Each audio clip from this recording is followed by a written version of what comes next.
بسم الله الرحمن الرحيم سبح اسم ربك الأعلى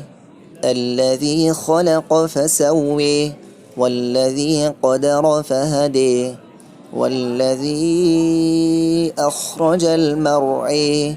فجعله غثاء أحوي سنقرئك فلا تنسى إلا ما شاء الله إنه يعلم الجهر وما يخفي ونيسرك لليسر فذكر إن نفعت الذكر سيذكر من يخشى ويتجنبها الأشقى الذي يصلى النار الكبرى